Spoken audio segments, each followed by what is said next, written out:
හරිනේ හරිනේ.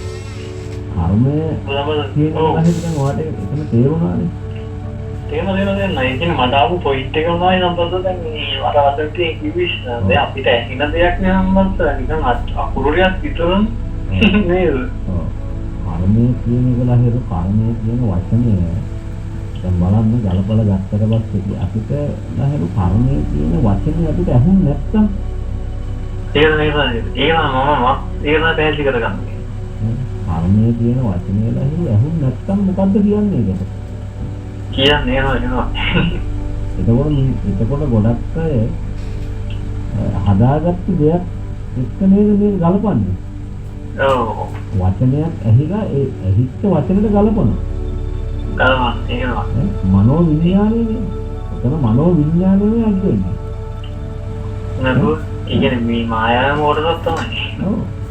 මායාවෙන් කොටසක්. එතකොට මම අහන්නේ කර්මය කියන වචනේ අපේ ඒ ඩේටා එක ඇප්ලයි කරලා තිබ්බ නිසානේ අපිට ඒකට මේක ගලපගන්නේ. ගලපවන්නේ ඒනවා. පුදුම කර්මයක් නේදන් කියලා කියන. එතකොට පුදුම කර්මයක් කියන කලයක ඇහෙනකොට උත් එක දාගන්න. ඔව්. මේකත් ඇහුනොත් ඒ පොඩි ළමයාත් ඒක දාගන්න. ඒක දාගන්න. එතකොට ඒ ළමයාට වරදමා ගන්නවා. ඔව්. එතකොට ඒ ළමයා නිකම්ම ඇදලා දානෝනේ අර කර්මය කියන තැනට.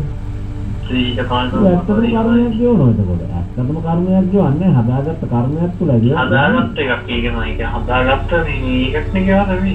එතකොට අපිට මේ කර්මය කියන වචනේ ඇහුන නිසා අපි එහෙම කරනවා. එතකොට අපිට ඇහිච්ච අනිත් පැත්තනේ. ඔව් සංසාරේ මේ සම්බන්ධ වුවත් එහෙමනේ. ඔව්. ඉතින් මේ ඒක නිවන බලද්දිත් එහෙම තමයි ඉන්නේ.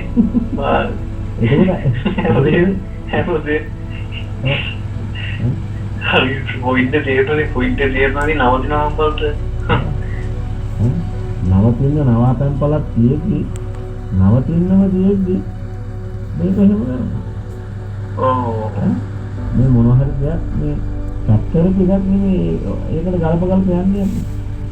නේතුම් බලන්නේ කර්මය. මේ ඔව් ඒක නම් බලන්න මේ ලෝක ක්‍රියේට් නැති දැන් පැහැදිලි කියන්නේ. දැන් මේන අල්ලගෙන දැන් ක්‍රියේට් වෙන්නේ අපි ඇත්තම කිව්වොත් දැන් ඔතන ඔහොම බලද්දි ලෝකෙ ක්‍රියේට් වෙන්නේ නැහැ. ඔව්. ඒ කියන්නේ අනෑනේ මංගානේ.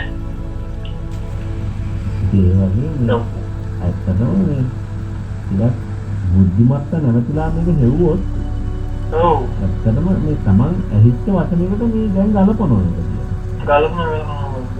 දැන් අපතේ වචනේ ගැන කිව්ව සම්බන්ධව දැන් හිතන්නකෝ දැන් කර්මය කියන නිකන් අපි ඔය ඇහින ශබ්ද රංගලික කොයි යෝනිකා වචන විකල කිව්වම ඕක ඇත්තම ලෝකෙ ක්‍රියේට් නෑනේ.